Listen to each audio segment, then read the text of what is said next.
Hi, I'm Peter Cronin and you're back with PC Daily.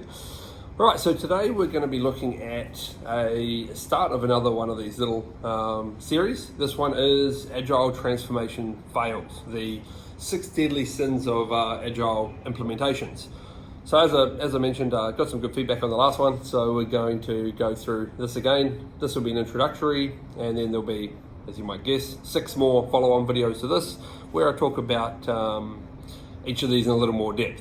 So, any kind of transformation or implementation of a new method in a business has its own associated deadly sins of implementation, where things just don't quite go wrong across the board, as opposed to being isolated cases on company by company situations. And there's 6 that we see happening frequently in Agile implementations. And we see some similar ones when people are coming across either because of these going around Agile or coming from Agile to Pace to work with us. So here we go, the 6 sins of Agile implementations. So the most interesting point of this are implementations. Often if you look for advice on implementing Agile online, you'll get this, dare I say it, kind of woo-woo stuff about Agile as a way of being, rather than you don't do Agile, you be Agile. I understand where people are coming from, that they need to adopt the mindset and not just focus on the mechanisms. In fact, that's going to be one of the sins here. But people need the mechanisms as well. It's fine to say, oh, you need to be Agile, but if you haven't done it before, you don't have experience in something, you can't just do it. So we are going to be looking at those mechanisms. When most people say or talk about Agile, they do actually mean sprints or Scrum or Scaled Agile framework or some mechanism like this. Right, so we'll jump into number 1. Number 1 is failing to get executive buy-in. Now that's not unique to Agile, but it is common here. And I think the reason for that, it is the reason that we see often, is if you look at buy-in itself, it's not, you're bought in if you understand something enough that you think jumping in and taking action will give you value from it. The risk here is that a lot of Agile stuff looks specifically at the software teams and how the software is developed, which is obviously a core part of any software business. So it's not that that's a problem, it's that a lot of the advice feels like it suits only a small startup or a very business to consumer style software business, and doesn't take into account the other side of it, the commercial side of the business. So the business still has to make money. You've still got the salespeople, you've still got the senior executives and the owners that are very focused on, well, we need to get money in the door. Obviously we need to be satisfying customers' demand and everything, but we are a business. And if you look around at the generic Agile advice, I'm not saying Agile itself is true to this, but a lot of the advice focuses on what do we do at a team level to, forget about all that stuff and just make sure we make great code. That's great, but there is the commercial side of it as well. I'm trying to get into too much detail into each of these as we go. Right, and the next, number 2, is failing to implement Agile throughout the entire organization. So this is an endless one that gets encountered as well, is local focus performance versus performance across the entire business. So it's a lot easier to focus locally. By locally, I mean at a team level or even sometimes at an individual level. It's a lot easier to track things that way. It's a lot easier to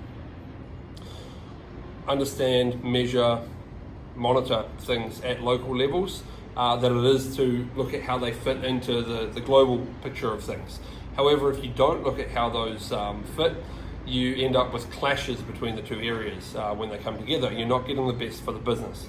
So that's number 2, is failing to implement Agile throughout the entire organization.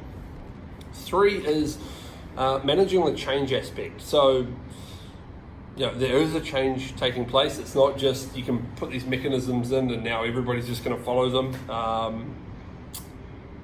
Doing the best practice there is the fact that people are actually changing the way they work, and that includes the people, that includes your devs who are changing the way that they might be managing their work, and updating their team leaders and everything. It includes the team leaders and the product managers, the way they work, and it includes all the way up the chain to senior people. It sort of falls in a little bit there to the Agile being a change across the whole organization.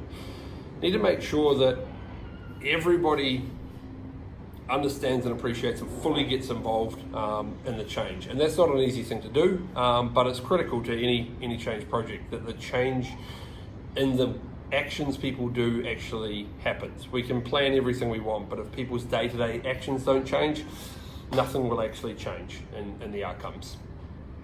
Number 4, failing to scale Agile while the momentum is present. So sometimes we can take, especially if the previous step isn't working, we're not quite managing the change very well, we can take the softly approach. Sometimes that's safe depending on the environment, but oftentimes it'll get chunked down into such small changes piece by piece by piece that we're kind of constantly grinding through this. It's like amputating your arm 1 centimeter at a time. Really, if you want to do that safer approach, you want to try and find big chunks that are safe points to stop at and implement an entire chunk in a big bang. So again, going to look at that more in that video. 5 is failing to slay the sacred cows.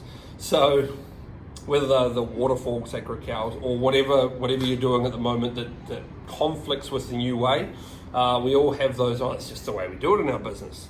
And some of those are legitimate commercial drivers, and you need to figure out a win-win solution between the two, between what the Agile methodology might be saying and what you're doing. And others of those are just, you might be doing that, but it's actually dumb. And I get that you feel like it's important because you've been doing it for years, but it's not the way forward, and you've just got to get over that. And that's another tricky one to manage. So that's going to be a fun video, actually. Those are always quite a fun part of project, is the old slaying of the sacred cows. Obviously not when people get too upset about them, but it's any paradigm shift in the way people see things is fascinating. Those only really come about when you're slaying the sacred cows and people go, oh, yeah, okay, I get it now. This new way is so much better than what we were doing. Finally, we've got number 6, failing to properly understand the value proposition of Agile. So where that comes through is implementing only the mechanisms and not understanding the fundamentals behind them.